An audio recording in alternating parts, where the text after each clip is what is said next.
nantinya otomatis akan nantinya ya, saya tidak menambahkan ini, sebenarnya ini adalah cerita wingit ya, taruhlah kemana Sukma setelah akan meninggalkan raga ini. Ketika Sukma meninggalkan raga, kemana maksud saya?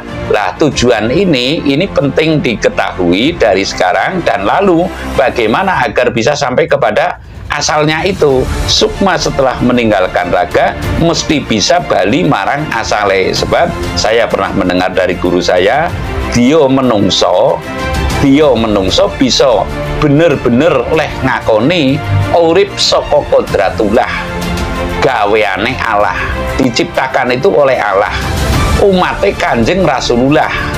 Tapi uluk salam yo atur bagyo isuka nusantara. Hong wilahing jati nuhuni ajat-ajat leluhur Nusantara, tapi uluk salam mulia. Kemarin itu saya kedatangan tamu dari Sumatera, dari Medan, dan dari Sulawesi, Tanah Toraja gitu.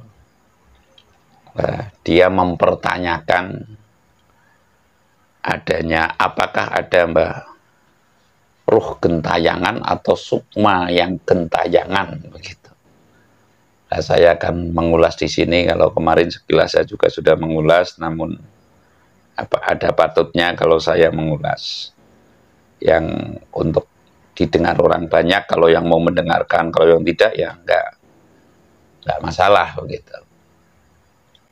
Kalau sukma gentayangan dalam paham kejawen yang saya tahu atau paham guru-guru saya begitu, dari beberapa guru saya, bahwa di Jawa itu ada 3 pati, 3 model pati secara garis besar ini. Satu adalah pati nista. Pati nista terdiri menjadi pati manasar, cara gampangnya itu. Lalu pati madya. Pati madya ini adalah pati yang dalam kewajaran mesti sakit dulu, atau ya wajar gitu loh, tidak tersayat perlahan-lahan atau menjadi kembang amben. Taruhlah kembang amben ya di tempat tidur sampai tahun-tahunan, makan tidur di situ sampai buang air di situ dan sebagainya, itu namanya kembang amben. Itu taruhlah pati madya. Pati madya itu tidak mengalami yang proses kembang amben itu enggak, artinya pati yang wajar lah, sakit sehari 2 hari meninggal. Lalu ada pula yang pati sampurna. Ini secara garis besar saya mengatakan bahwa pati itu terperang menjadi 3, pati nista, pati madya, pati sampurna. Nah, pati sampurna ini juga saya telah membuat konten di Kaum Hati, kalau nggak keliru, atau di Tali Agung. Ada moksa. Moksa itu terdiri menjadi beberapa perangan lagi. Lalu saya akan mengatakan dalam kali ini adalah pati nista. Pati nista yang termaksud adalah pati manasar. Pati manasar itu adalah tidak bisa kembali ke rahmatullah. Sekali lagi, tidak bisa bali marang asale. Lah, ini topik yang sesungguhnya patut dimengerti oleh setiap-tiap manusia ya, yang mencari kesejatian hidup dan kesejatian mati. Lah, ini pemahaman saya, artinya manakala pati nista ya, pati nista yang jatuh pada manasar ya, niscaya ini adalah yang termasuk sukma gentayangan, artinya tidak bali marang asale dan tidak mengikuti jejak para leluhurnya, tidak ada jejak panutan leluhur yang diikuti. Contoh yang saya katakan leluhur yang diikuti itu kan ada tuh cerita syafangate Kanjeng Nabi gitu loh, syafangate Kanjeng Nabi atau barokahe para ulama atau para brahmana. Lah, ini niscaya sama sekali tidak ada barokah maupun apalagi syafaat daripada Rasul. Lah, sehingga inilah yang menyebabkan pati manasar. Pati Manasar itu di dalam hidupnya niscaya mbok ora urus, sehingga matinya Mati Manasar ikut ke batu kayu atau ke taruhlah ya ke batu kayu, yang sehingga dikatakan sukma gentayangan, umpamanya mengikuti Indang Danyang Pri Prahyangan, ya, yang semula dia dalam hidupnya itu tergoda oleh para pri, para prahyangan atau Ki Sambang Dalan, Nyi Sambang Dalan, hidupnya terlena, ya, terlena, sama sekali tidak mencari kemana dia hidup setelah mati. Nah, artinya sama sekali tidak ngopeni kemana sukma setelah meninggalkan raga ini, tidak mencari celah, ya, tidak mencari celah kemana sukma yang nantinya otomatis akan nantinya, ya, saya tidak menambahkan ini, sebenarnya ini adalah cerita wingit, ya, taruhlah kemana sukma setelah akan meninggalkan raga ini. Ketika sukma meninggalkan raga, kemana maksud saya? Lah, tujuan ini penting diketahui dari sekarang, dan lalu bagaimana agar bisa sampai kepada asalnya itu. Lah, menurut pendapat saya gitu aja lah, menurut penghayatan saya boleh, bahwa sukma setelah meninggalkan raga mesti bisa bali marang asale. Sebab saya pernah mendengar dari guru saya, dia menungso bisa bener-bener leh ngakoni urip saka kodratullah, gaweane Allah, diciptakan itu oleh Allah, umate Kanjeng Rasulullah, pegaweane sahadat kelawan iman, panganane sabar dharma lan narimo agem-ageme agama suci.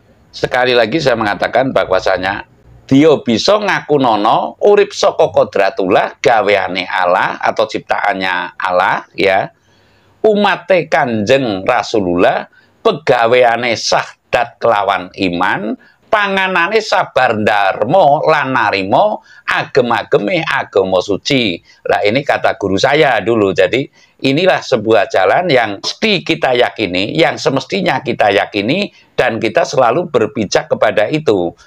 Artinya berpijak kepada pengakuan hidup dari kodratullah, ciptaannya Allah, umatnya Kanjeng Nabi Rasulullah, pegaweane atau pekerjaannya sahadat kelawan iman, panganane sabar dharma narimo atau makanannya sabar berdharma dan narima, agem-ageme atau pakaiannya, sandangannya adalah agama suci.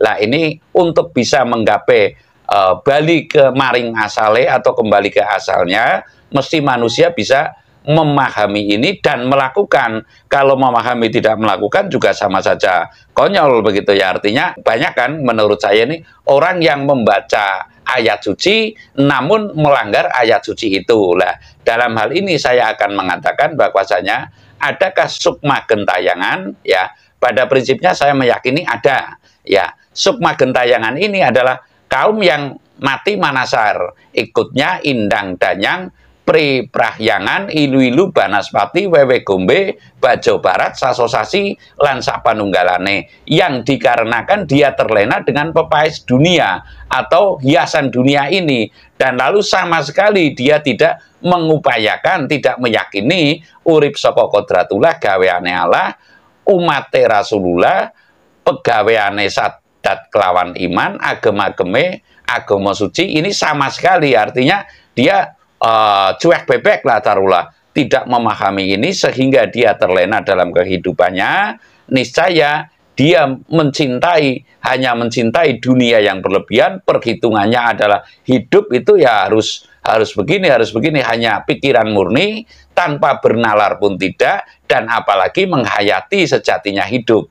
Niscaya kaum yang demikian akan menjadi kaum yang Mati Manasar atau sukma gentayangan. Lah, lalu bagaimana? Apakah sukma gentayangan ini tidak bisa tertolong? Niscaya manakala hitungan per 100 tahun atau hitungan per 50 tahun niscaya belum. Namun lebih panjang, ya, lebih panjang perjalanannya di alam gentayangan ini hingga 100 tahun. Dan manakala ini mendukung kepada manusia yang tujuannya mulia, ya, niscaya ini pun akan bisa tertolong. Namun manakala dia tetap asik dalam keasikannya di dunia manasar ya, mengikuti jejak Ilu-Ilu Banaspati, niscaya dia juga akan menasar selama-lamanya. Lah, inilah yang disebut sukma gentayangan. Dan lalu kita mesti mempelajari hal yang wingit dalam arti kemana sukma setelah meninggalkan raga ini, otomatis menurut keyakinan saya